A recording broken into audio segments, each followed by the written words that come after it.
आप रहते कहाँ हैं? अपने एक नहीं बहुत सारे घर हैं।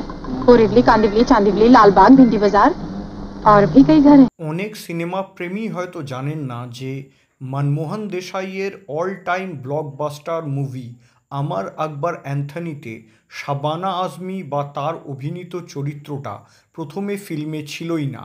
পরে শাবানা আজমির চরিত্রটা এই ছবিতে যুক্ত করা হয়েছিল। क्या कर रही हो? निकाल सारे पैसे वरना शोर मचाऊंगी कि ये आदमी मेरी इज्जत लूट रहा है। अरे ये क्या बदतमीजी? निकालता है या शोर मचाऊं? अरे मचाओ, शोर मचाओ। ये बात है। हाँ हाँ मचाओ। আসলে 70-80 দশকের সেই যুগে প্রত্যেকটি অভিনেতা নিজেকে কারোর চেয়ে কম মনে করতেন না। নিজেদের স্টারডম এবং আধিপত্য বজায় রাখার জন্য বা রক্ষা করার জন্য তারা যে কোনো পরিচালকের কাছ থেকে তাদের দাবি আদায় করতে প্রয়োজনে সীমা ছাড়িয়ে যেতেন। এমনই একটা ঘটনা ঘটেছিল 1977 সালে আমার আকবর অ্যান্থনি ফিল্মের স্টার কাস্টিংয়ের সময়ে। ফিল্মে অমিতাভ বচ্চন, ঋষি কাপুর এবং বিনোদ খান্না তিনজন নায়ক হিসেবে কাজ করেছিলেন। মাল্টি স্টারার এই ফিল্মে অমিতাভ বচ্চনের বিপরীতে পারভিন ববি এবং ঋষি কাপুরের বিপরীতে নীতু সিংকে নায়িকা হিসেবে নেওয়া হয়েছিল।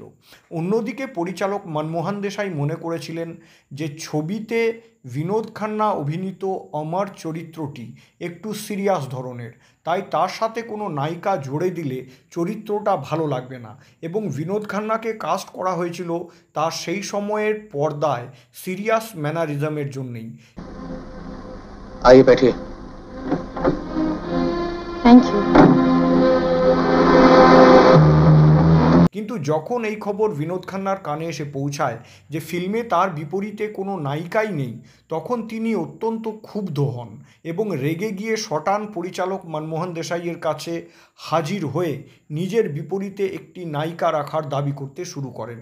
পরিচালক মনমোহন দেশাই বিভিন্ন অ্যাঙ্গেল থেকে বিনোদ খান্নাকে অনেক বোঝানোর চেষ্টা করেছিলেন, কিন্তু বিনোদ শেষ পর্যন্ত নিজের অবস্থানেই অনড় থাকায় মনমোহন দেশাইকে বিনোদ খান্নার দাবি এবং জেদের কাছে মাথা নত করতেই হয়েছিল এবং তারপরে শাবানা আজমিকে বিনোদ খান্নার বিপরীতে নায়িকা হিসেবে নেওয়া হয়েছিল এবং শাবানার জন্য একটি বিশেষ ভূমিকা আলাদা করে চিত্রনাট্যে লেখাও হয়েছিল।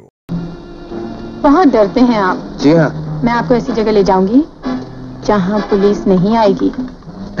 तो ठीक है, चलो इसी बहाने वो जगह देख लें जहाँ पुलिस नहीं आती।